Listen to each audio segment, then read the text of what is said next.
ಬಾಗೇಪಲ್ಲಿ ಕ್ಷೇತ್ರದ ಕಾಂಗ್ರೆಸ್ ಶಾಸಕ ಎಸ್.ಎನ್. ಸುಬ್ಬಾರೆಡ್ಡಿಗೆ court big shock ಕೊಟ್ಟಿದೆ. ಆಯ್ಕೆ ಸಿಂಧು ಅಂತ ಹೈಕೋರ್ಟ್ ಏಕಸದಸ್ಯ ಪೀಠ ಆದೇಶ ಹೊರಡಿಸಿದೆ. ಬಾಗೇಪಲ್ಲಿ ವಿಧಾನಸಭಾ ಕ್ಷೇತ್ರಕ್ಕೆ 2023 ಮೇ 10ರಂದು ನಡೆದ ಚುನಾವಣೆ ವೇಳೆ ಸಲ್ಲಿಸಿದ್ದ ನಾಮಪತ್ರದಲ್ಲಿ ಆಸ್ತಿ ವಿವರಗಳನ್ನ ಮುಚ್ಚಿಟ್ಟಿದ್ರು ಮತ್ತು ಆಸ್ತಿಗಳ ತೆರಿಗೆ ಪಾವತಿ ಬಾಕಿ ಕುರಿತು ಮಾಹಿತಿ ನೀಡದೆ ಚುನಾವಣಾ ಅಕ್ರಮ ಎಸಗಿದ್ದಾರೆ ಅಂತ ಪರಾಜಿತ ಬಿಜೆಪಿ ಅಭ್ಯರ್ಥಿ ಸಿ ಮುನ್ರಾಜು ಆರೋಪ ಮಾಡಿದ್ರು. ತಕರಾರು ಅರ್ಜಿ ವಿಚಾರಣೆ ನಡೆಸಿದ ಆದೇಶ ಕಾಯ್ದಿರಿಸಿದ ಹೈಕೋರ್ಟ್ ಇಂದು ತೀರ್ಪು ನೀಡಿದೆ. ಇನ್ನು ಪರಾಜಿತ ಬಿಜೆಪಿ ಅಭ್ಯರ್ಥಿ ಸಿ ಮುನ್ರಾಜು ತಮ್ಮನ್ನ ವಿಜಯಿ ಅಭ್ಯರ್ಥಿ ಎಂದು ಘೋಷಿಸಲು ಕೋರ್ಟ್ಗೆ ಮನವಿ ಮಾಡಿದ್ರು ಹಾಗೂ 1 ತಿಂಗಳ ಕಾಲ ಆದೇಶ ಅಮಾನತಿನಲ್ಲಿಡುವಂತೆ ಸುಬ್ಬಾರೆಡ್ಡಿ ಪರ ವಕೀಲರು ಮನವಿ ಮಾಡಿದ್ರು. ಆದ್ರೆ ಈ ಎರಡೂ ಮನವಿಗಳನ್ನ ನ್ಯಾಯಮೂರ್ತಿ ಎಂಜಿಎಸ್ ಕಮಲ್ ತಿರಸ್ಕರಿಸಿದ್ರು ಮತ್ತು ಚುನಾವಣಾ ಆಯೋಗ ಹಾಗೂ ವಿಧಾನಸಭೆ ಕಾರ್ಯದರ್ಶಿಗೆ ನೋಟಿಸ್ ಕೊಟ್ರು. ಈ ಮೂಲಕ ಬಾಗೇಪಲ್ಲಿ ಕಾಂಗ್ರೆಸ್ ಎಂಎಲ್ಎ ಇಲ್ಲ, ಈಗ ಸುಬ್ಬಾರೆಡ್ಡಿ ಅಸಿಂಧು ಆಗಿದೆ. ಹಂಗಂತ ಬಿಜೆಪಿ ಮುನ್ರಾಜು ಕೂಡ ಎಂಎಲ್ಎ ಇಲ್ಲ, ಎಂಎಲ್ಎ ಇಲ್ಲದೆ ಆ ಕ್ಷೇತ್ರ ಈಗ ಯಾರು ಶಾಸಕರಿಲ್ಲ. ಸದ್ಯಕ್ಕೆ ಇರೋ ಶಾಸಕರು ಅಸಿಂಧು ಅವ್ರದ್ದು ಆಯ್ಕೆ. ಇನ್ನು ಕಲಬುರಗಿ ರಿಪಬ್ಲಿಕ್ ನ ಈ ಸರ್ವಾಧಿಕಾರಿಯನ್ನ 2 ಬಾರಿ ಐಟಿ-ಬಿಟಿ ಸಚಿವನನ್ನಾಗಿ ಮಾಡಿದ್ದು ಆಡುವ ಮಕ್ಕಳಿಗೆ ಮದುವೆ ಮಾಡಿದಂತಾಗಿದೆ. ಹೀಗಂತ ಸಚಿವ ಪ್ರಿಯಾಂಕ್ ಖರ್ಗೆ ವಿರುದ್ಧ ಬಿಜೆಪಿ ಶಾಸಕ ಸುನೀಲ್ ಕುಮಾರ್ ಹರಿಹಾಯ್ದಿದ್ದಾರೆ. ತಮ್ಮ ಎಕ್ಸ್ ಖಾತೆಯಲ್ಲಿ ಪೋಸ್ಟ್ ಮಾಡಿರ್ತಕ್ಕಂಥ ಸುನೀಲ್ ಕುಮಾರ್, ಮಾತನಾಡುವವನೇ ಮಹಾಶೂರ ಎಂಬುದನ್ನ ಬದುಕಿನ ಧ್ಯೇಯವಾಗಿಸಿಕೊಂಡಿರ್ತಕ್ಕಂಥ ಸಚಿವ ಪ್ರಿಯಾಂಕ್ ಖರ್ಗೆ ಕಲಬುರಗಿಯನ್ನ ಸಿಲಿಕಾನ್ ಸಿಟಿ ಮಾಡಿದವರಂತೆ ಪೋಸ್ಟ್ ಕೊಡ್ತಿದ್ದಾರೆ. ಆದ್ರೆ ವಾಸ್ತವದಲ್ಲಿ ಅಧಿಕಾರಕ್ಕೆ ಬಂದ ನಂತರ ಇಡೀ ಕಲಬುರಗಿ ವಿಭಾಗವೇ ಸುಡಾನ್ ದೇಶದ ರೀತಿ ಅಭಿವೃದ್ಧಿಯಲ್ಲಿ ಹಿಂದೆ ಬಿದ್ದಿದೆ. ಪ್ರಾದೇಶಿಕ ಅಸಮತೋಲನ ನಿವಾರಣೆಯ ಅಧ್ಯಯನಕ್ಕಾಗಿ ಸರ್ಕಾರ ನೇಮಿಸಿದ್ದ ಪ್ರೊಫೆಸರ್ ಗೋವಿಂದರಾವ್ ಸಮಿತಿಯ ವರದಿಯ ಪ್ರಕಾರ ಅಭಿವೃದ್ಧಿ ಮಾನದಂಡಗಳ ಆಧಾರದ ಮೇಲೆ ರಾಜ್ಯದಲ್ಲಿ 8 ಜಿಲ್ಲೆಗಳನ್ನ ಅತ್ಯಂತ ಹಿಂದುಳಿದ ಎಂದು ಗುರುತಿಸಲಾಗಿದೆ. ಈ ಪೈಕಿ ಕಲಬುರಗಿ 6ನೇ ಸ್ಥಾನದಲ್ಲಿದೆ. ಕಲಬುರಗಿ ವಿಭಾಗದ 51 ತಾಲೂಕುಗಳಲ್ಲಿ 39 ಅತ್ಯಂತ ಹಿಂದುಳಿದ, 9 ಅತಿ ಹಿಂದುಳಿದ ತಾಲೂಕು ಅಂತ ಪರಿಗಣಿಸಲ್ಪಟ್ಟಿದೆ. ತನ್ನ ತವರು ಜಿಲ್ಲೆಯನ್ನೇ ಅಭಿವೃದ್ಧಿಪಡಿಸಲು ಸಾಧ್ಯವಾಗದ ಪ್ರಿಯಾಂಕ್ ಖರ್ಗೆ ಕೋಮುವಾದದ ಕಾರಣಕ್ಕೆ ಕರಾವಳಿಗೆ ಐಟಿ ಕಂಪನಿಗಳು ಬರ್ತಿಲ್ಲ ಅಂತ ಒಯ್ಲಿಡ್ತಿದ್ದಾರೆ. ಆದ್ರೆ ಕರಾವಳಿ ಜಿಲ್ಲೆಗಳು ಹಿಂದುಳಿದ ಜಿಲ್ಲೆಗಳಲ್ಲ, ಯಾಕಂದ್ರೆ ಇಲ್ಲಿ ಖರ್ಗೆ ಕುಟುಂಬ ಪಾರುಪತ್ಯ ಸ್ಥಾಪಿಸಿಲ್ಲ ಅಂತ ಕೊಡುಕಿದ್ದಾರೆ. ಮಲ್ಲಿಕಾರ್ಜುನ್ ಖರ್ಗೆ, ಧರ್ಮಸಿಂಗ್ ಆದಿಯಾಗಿ ಇಬ್ರು ಘಟ್ಟಾನುಘಟ್ಟಿ ರಾಜ್ಯದ ನಾಯಕರವರು, ಆ ಜಿಲ್ಲೆಯಿಂದ ಬಂದವರು. ಗುರುಮಿಟ್ಕಲ್ ಹಳೆ ಕ್ಷೇತ್ರ, ಹೊಸ ಕ್ಷೇತ್ರ ಅವ್ರದ್ದು ಚಿತ್ತಾಪುರ. ಇವೆರಡೂ ರಾಜ್ಯದಲ್ಲಿ ಅತಿ ಮುಂದುವರೆದ ತಾಲೂಕುಗಳಾಗ್ಬೇಕಾಯ್ತು, ಕ್ಷೇತ್ರ ಆಗ್ಬೇಕಾಗಿತ್ತು. ಆಗಿದವ ಅಂದ್ರೆ ಇಲ್ಲ, ಸತ್ಯ. ನಾನು ಜನಗಳು ನಿಮ್ಗೆ ಕೇಳ್ತೀನಿ, ಕಲಬುರಗಿ ಮುಂದುವರೆದ ಜಿಲ್ಲೆಯ ಅಥವಾ ಮಂಗಳೂರು ಕರಾವಳಿ ಭಾಗ ಮುಂದುವರೆದ ದಕ್ಷಿಣ ಕನ್ನಡ ಜಿಲ್ಲೆಯ ಅಂತಂದ್ರೆ ಕಣ್ಣು ಕಾಣುತ್ತೆ ದಕ್ಷಿಣ ಕನ್ನಡ ಮುಂದುವರೆದ ಜಿಲ್ಲೆ ಅಂತ. ಇವರೇ ಅಂತಲ್ಲ, ಬೇರೆಯವರು ಮಂತ್ರಿ ಆಗಿಲ್ವಾ ಅಲ್ಲಿ ಆ ಭಾಗದಲ್ಲಿ? ಸೊ ಹಾಗಾಗಿ ಕಲಬುರಗಿ ಹಿಂದೆ ಉಳಿಯೋಕೆ ಎಲ್ಲರೂ ಕಾರಣ, ಅದ್ರಲ್ಲಿ ಜಾಸ್ತಿ ಕಾರಣ ಖರ್ಗೆ, ಧರ್ಮಸಿಂಗ್ ಅವರು ಅಂತ ಜನ ಅಲ್ಲಿಯವ್ರು ಮಾತಾಡ್ತಾರೆ. ಮಲ್ಲಿಕಾರ್ಜುನ್ ಖರ್ಗೆ ಎಐಸಿಸಿ ಅಧ್ಯಕ್ಷರು, ಕೇಂದ್ರದಲ್ಲಿ ದೊಡ್ಡ ಮಂತ್ರಿ ಆದವರು, ರಾಜ್ಯದಲ್ಲಿ ಮಂತ್ರಿ ಆಗಿದ್ದವರು, ಧರ್ಮಸಿಂಗ್ ಸಿಎಂ ಆಗಿದ್ದವರು. ಸುನೀಲ್ ಕುಮಾರ್ ನಿಮ್ ದಕ್ಷಿಣ ಕನ್ನಡ ಉದ್ಧಾರ ಆಗಕ್ಕೆ ಎಲ್ಲರೂ ಸೇರಿದ ಕಾರಣ. ಹಾಗೆ ಕಲಬುರಗಿ ಹಿಂದುಳಿಯೋಕೆ ಎಲ್ಲರೂ ಸೇರಿದಂತೆ ಹೆಚ್ಚಿನ ಕಾರಣ ಇವರು ಅಂತ ಹೇಳ್ಬೋದು.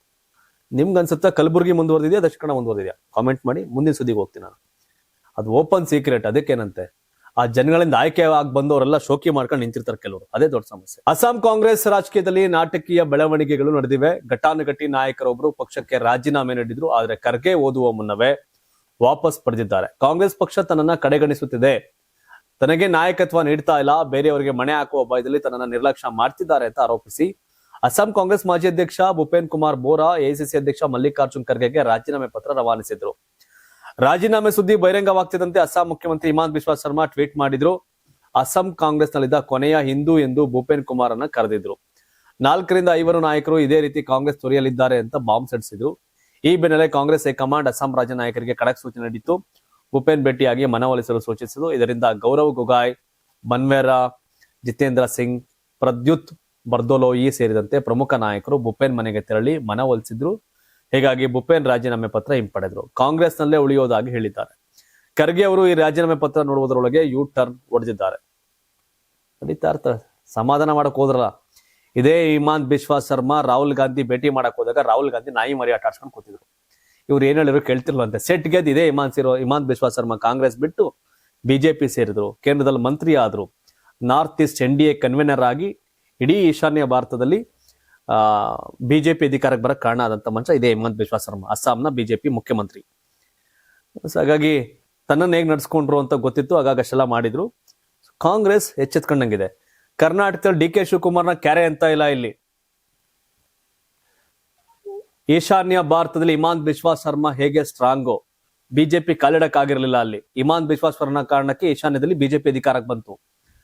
ಹಿಮಾಂತ್ ಬಿಸ್ವಾ ಶರ್ಮಾಗಿಂತ 10 ಪಟ್ಟು ಪ್ರಬಲ ನಾಯಕ ಡಿ ಕೆ ಶಿವಕುಮಾರ್ ಕರ್ನಾಟಕದಲ್ಲಿ. ಹಿಂಗೆ ಡಿ ಕೆ ಶಿವಕುಮಾರ್ ನೆಗ್ಲೆಕ್ಟ್ ಮಾಡ್ತಿದ್ರೆ ಬೇರೆ ಆಗುತ್ತೆ ಅವ್ರ ಗಡೆ ಬರ.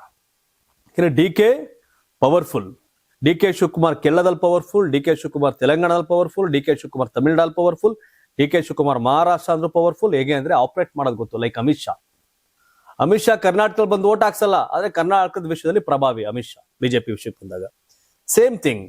ಸಿದ್ದರಾಮಯ್ಯ ಸ್ಟ್ರಾಂಗು ಕರ್ನಾಟಕದ ವಿಷಯದಲ್ಲಿ ಕೆಲವು ಕಡೆ, ಆದ್ರೆ ಕರ್ನಾಟಕ ಹೊರತುಪಡಿಸಿ ಹೊರಗಡೆ ಹೋದಾಗ ಡಿ ಕೆನ ಸಿದ್ದರಾಮಯ್ಯನ ಅಂದ್ರೆ ಸಿದ್ದರಾಮಯ್ಯಗಿಂತ ಡಿ ಕೆ ಶಿವಕುಮಾರ್ ಪವರ್ಫುಲ್. ಭಾರತವು ಪಾಕಿಸ್ತಾನಕ್ಕೆ ಹರಿತಿರ್ತಕ್ಕಂಥ ರಾವಿ ನದಿಯ ಹೆಚ್ಚುವರಿ ನೀರನ್ನು ನಿಲ್ಲಿಸಲು ಸಜ್ಜಾಗಿದ್ದು, ಶಹಾಪುರ್ ಕಂಡಿ ಡ್ಯಾಂ ಯೋಜನೆಯನ್ನ ಮಾರ್ಚ್ 2026 ಪೂರ್ಣಗೊಳಿಸಲಾಗುತ್ತೆ ಅಂತ ತಿಳಿದು ಬಂದಿದೆ. ಈ ಸಂಬಂಧ ಜಮ್ಮು ಮತ್ತು ಕಾಶ್ಮೀರ ಜಲಸಂಪನ್ಮೂಲ ಸಚಿವ ಜಾವೇದ್ ಅಹಮದ್ ರಾಣಾ ಪ್ರತಿಕ್ರಿಯೆ ಕೊಟ್ಟಿದ್ದಾರೆ.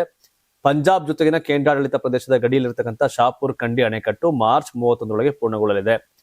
ಆ ನಂತರ ರಾವಿ ನದಿಯಿಂದ ಹೆಚ್ಚುವರಿ ನೀರು ಪಾಕಿಸ್ತಾನಕ್ಕೆ ಹರಿಯುವುದು ನಿಲ್ಲುತ್ತದೆ ಅಂತ ಹೇಳಿದ್ದಾರೆ. ಇನ್ನು ಮಾಧ್ಯಮಗಳ ವರದಿ ಪ್ರಕಾರ ರಾವಿ ನದಿಯಿಂದ ಪಾಕಿಸ್ತಾನಕ್ಕೆ ಹರಿತಿರುವ ಸುಮಾರು 1150 ಕ್ಯೂಸೆಕ್ ಹೆಚ್ಚುವರಿ ನೀರು ನಿಲ್ಲಲಿದೆ. ಈ ನೀರು ಜಮ್ಮು ಕಾಶ್ಮೀರದ ಸಾಂಬಾ ಮತ್ತು ಕಥುವಾ ಜಿಲ್ಲೆಗಳ 32,000 ಹೆಕ್ಟೇರ್ ಭೂಮಿಯನ್ನ ನೀರಾವರಿ ಮಾಡಲು ಬಳಸಲಾಗುತ್ತದೆ. ಅಲ್ಲದೆ ಪಂಜಾಬ್ನ 5,000 ಹೆಕ್ಟೇರ್ ಭೂಮಿಗೂ ನೀರು ಸಿಗಲಿದೆ. ಈ ಯೋಜನೆಯ ಮೂಲಕ 206 ಮೆಗಾವ್ಯಾಟ್ ವಿದ್ಯುತ್ ಉತ್ಪಾದನೆಯಾಗಲಿದೆ. ಮತ್ತೊಂದು ಪ್ರಮುಖ ವಿಷಯ ಅಂದ್ರೆ ಇಂಡಸ್ ಬೇಸಿನ್ ನಲ್ಲಿ ಹಲವು ಜಲ ವಿದ್ಯುತ್ ಯೋಜನೆಗಳನ್ನ ಕೇಂದ್ರ ಸರ್ಕಾರ ಮುಂದುವರೆಸಿದ್ದು, ಚಿನಾಬ್ ನದಿಯಂತಹ ಇತರೆ ನದಿಗಳ ನೀರನ್ನು ಸಮರ್ಥವಾಗಿ ಬಳಸಿಕೊಳ್ಳಲು ಯೋಜನೆ ರೂಪಿಸಿದೆ ಅಂತ ಹೇಳಿದ್ದಾರೆ. ಡೆವಲಪ್ಮೆಂಟ್ ಮಾಡಬೇಕು, ನಮ್ ದೇಶ, ನಮ್ ಜಾಗ, ನಮ್ಮಿದು. ಯಾರಾಗ್ತಾರೆ ಎಂಎಲ್ಎ ಅಭ್ಯರ್ಥಿ 2028 ಶೀಘ್ರದಲ್ಲೇ. ಪ್ರತಿದಿನ ಒಂದೊಂದು ಕ್ಷೇತ್ರದ ಟಿಕೆಟ್ ಆಕಾಂಕ್ಷಿಗಳ ಸಂಪೂರ್ಣ ಮಾಹಿತಿ ಪೊಲಿಟಿಕಲ್ ಜರ್ನಲಿಸ್ಟ್ KM ಶಿವಕುಮಾರ್ ಅವರಿಂದ. ಕರ್ನಾಟಕದ ನಂಬರ್ 1 ಡಿಜಿಟಲ್ ಮೀಡಿಯಾ ನಿಮ್ಮ ನೆಚ್ಚಿನ ಕರ್ನಾಟಕ ಟಿವಿಯಲ್ಲಿ ಮಾತ್ರ. ನೀವು ಸಣ್ಣ ಆಗ್ಬೇಕಲ್ವಾ? ಅದು ಒಂದು ಉತ್ತಮ ಆಹಾರದಿಂದ ಸಣ್ಣ ಆಗ್ಬೇಕಲ್ವಾ? ಪ್ರತಿದಿನ ನಮ್ಮ ಜೀನಿ ಸ್ಲಿಮ್ ನ ಯೂಸ್ ಮಾಡಿ ಯಾವುದೇ ಸೈಡ್ ಎಫೆಕ್ಟ್ ಇಲ್ದಂಗೆ ನೀವು ಸಣ್ಣ ಆಗ್ತೀರಾ.